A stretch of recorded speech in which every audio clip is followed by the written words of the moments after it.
India एक ऐसी country है जहाँ के मिलियंस ऑफ स्टूडेंट्स जो हैं ये एक अनरियलिस्टिक, पॉइंटलेस और माइंडलेस रैट रेस का हिस्सा हैं।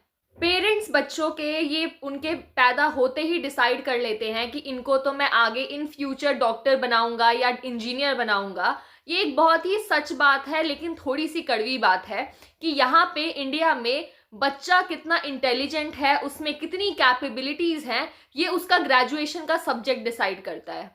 इसका मतलब ये है कि जो बच्चे साइंस लेकर इंजीनियरिंग या मेडिकल का कोर्स कर रहे होते हैं उनको सोसाइटी इंटेलिजेंट ट्रीट करती है। अरे वाह, कितना अच्छा बच्चा है, डॉक्टर बनने की कोशिश कर रहा है, इंजीनियरिंग कर रहा है। और वहीं जो बच्चे कॉमर्स और आर्ट्स लेते हैं उनको वीक कंसीडर किया जाता है। कॉमर्स की हालात तो फिर भी बहुत बेहतर है, आर्ट्स को तो कंसीडर ही नहीं करते हैं एज अ स्ट्रीम।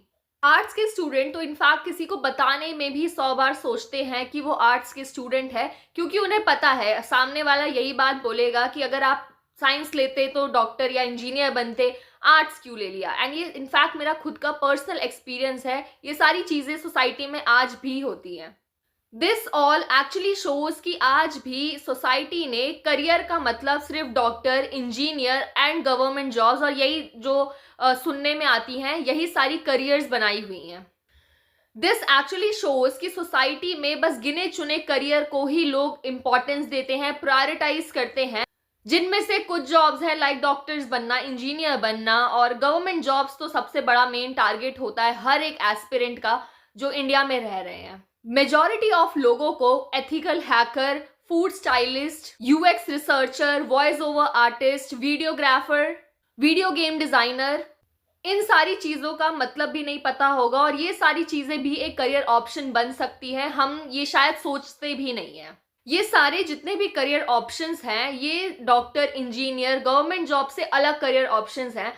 और अगर हम अपने पेरेंट्स को जाकर ये सारी चीजें समझाएं या बताएं तो उन्हें तो मजाक लगेगा कि अच्छा ये भी एक करियर ऑप्शन हो सकता है। अगर हम अपने पेरेंट्स को जाकर बोलें कि मुझे वीडियो गेम डिजाइनर बनना है, पेरेंट्स का सबसे पहला सवाल आएगा कि ये क्या होता है, और उसी के बाद दूसरा सवाल आएगा कि क्या ये एक गवर्नमेंट जॉब है। और इन सारे रीजंस की वजह से जो लोग हैं, जो इंडिया का यूथ है, ये इन्हीं गिने चुने करियर ऑप्शंस के पीछे भाग रहा है जहां सारे बच्चे भाग रहे हैं। क्या रीजंस हैं इन सबके पीछे? एक्चुअली में दोष किसका है? हमारे एजुकेशन सिस्टम की प्रॉब्लम है, हमारे पेरेंट्स की प्रॉब्लम है, हमारे टीचर्स की प्रॉब्लम है, या खुद हमारी एक प्रॉब्लम है? जब हम बात करते हैं इंडियन एजुकेशन सिस्टम की, तो यहाँ पे इंडियन एजुकेशन सिस्टम में बेसिकली पढ़ाए जाने वाले तरीकों की बात होती है, एग्जाम्स की बात होती है, करिकुलम की बात होती है, इन सारी चीजों की बात होती है। लेकिन ये जो प्रॉब्लम है ये इन सारी चीजों से काफी ज्यादा बड़ी है। रिपोर्ट्स के अकॉर्डिंग एक एवरेज जो इंडियन है वो 5 से 7 घंटे अपना डेली टाइम फोन पर स्पेंड करते हैं। तो इसका मतलब ओवरऑल ये है कि हम जो भी अपने फोन में देखते हैं कहीं ना कहीं उसका डायरेक्ट इन्फ्लुएंस हमारे माइंडसेट पे पड़ता है।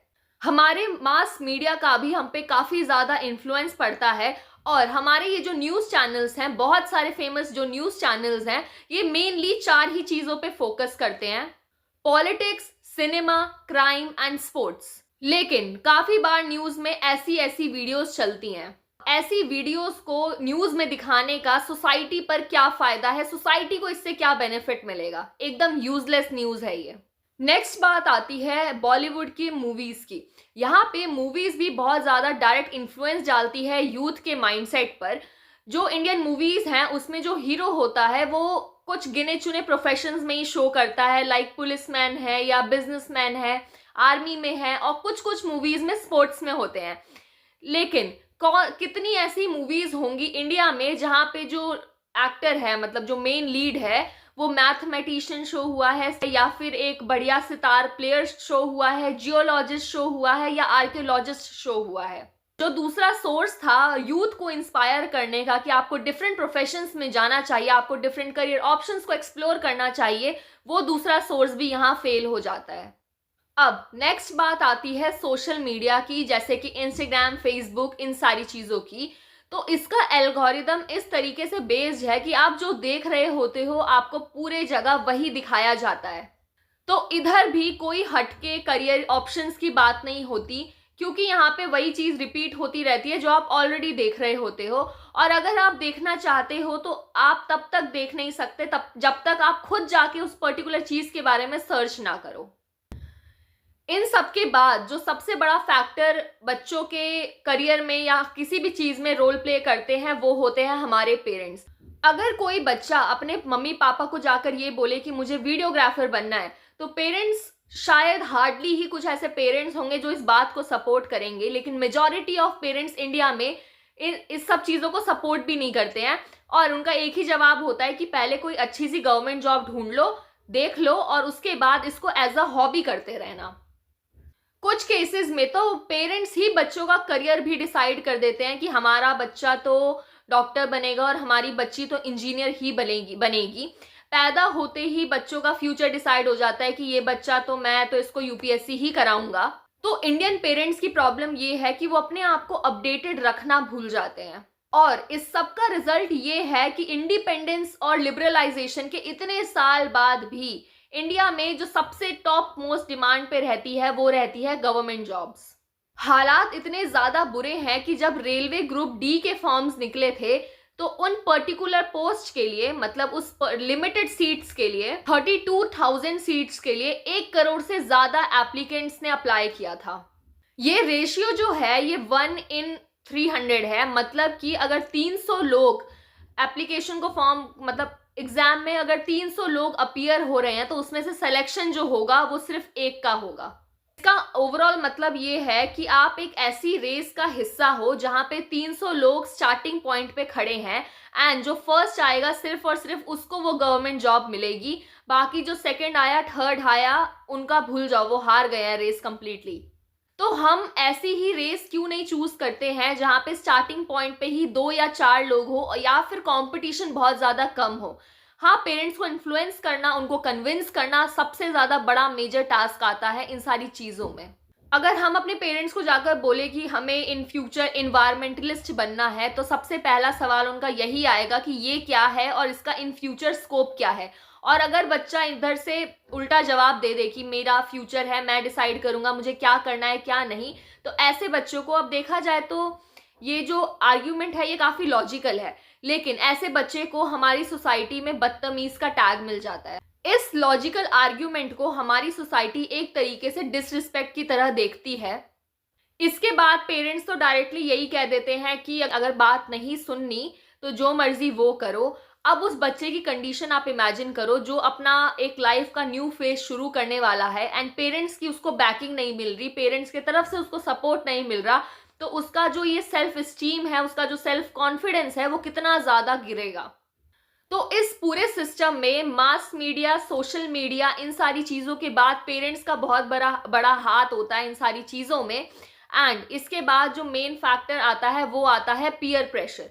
पीयर प्रेशर का मतलब होता है कि अगर मेरा भाई ये चीज कर रहा है, लाइक फॉर एग्जाम्पल अगर मेरा भाई गवर्नमेंट जॉब की प्रिपरेशन कर रहा है तो मैं भी इन फ्यूचर वही करूंगा। ये चीजें करना एक तरीके से कंप्लीटली भेड़ चाल का हिस्सा बनने जैसा है, क्योंकि इस सारी चीजों में जब हम किसी और को फॉलो करके अपने ड्रीम्स और पैशंस को कंपेयर करना शुरू करते हैं तो यहाँ पे ये चीज होती है कि हम अपने स्किल्स को, अपनी क्रिएटिविटी को और जो चीज हम कर सकते हैं हम उसको निग्लेक्ट करना शुरू कर देते हैं।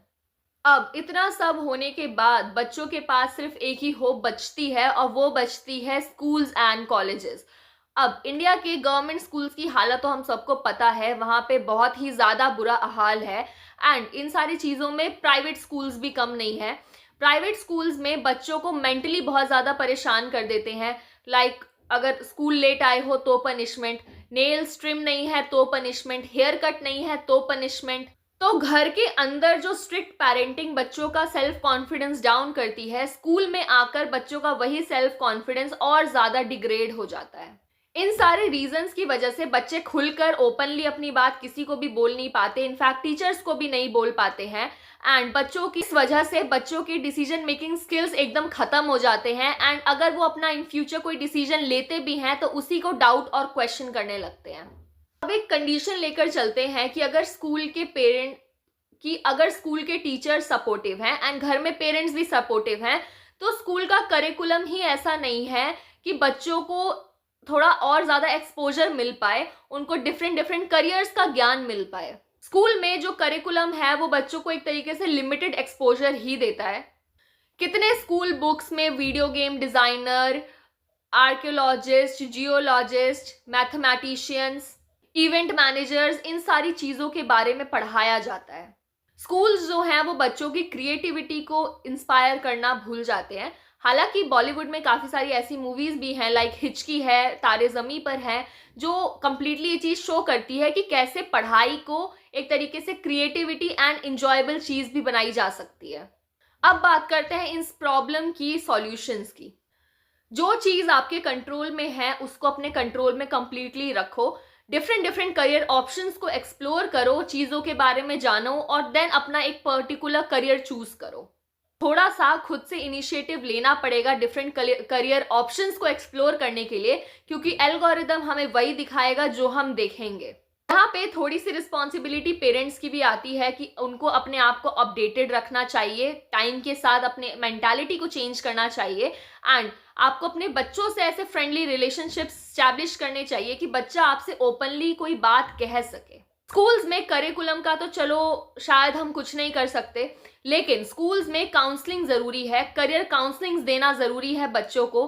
वर्कशॉप होनी चाहिए जिसमें बच्चों को करियर से रिलेटेड ज्ञान दिया जाए, जहाँ पे बच्चों को थोड़ा सा ज़्यादा एक्सपोजर दिया जाए, बच्चों को बताया जाए कि कितने सारे करियर ऑप्शंस हैं जो वो इन फ्यूचर जाके चूज कर सकते हैं। क्योंकि ये सारी चीज़ें सिर्फ बच्चों के सैलरी या जॉब का सवाल नहीं है, ये पूरा इंडिया के डेवलपमेंट का सवाल है। क्योंकि जब देश में हर एक लेवल पे हर एक प्रोफेशन में लोग काम कर रहे होंगे तभी देश की होलिस्टिक डेवलपमेंट होगी। तो अगर ये वीडियो आपको अच्छी लगी हो तो प्लीज़ लाइक एंड सब्सक्राइब कर देना। तब तक के लिए बाय।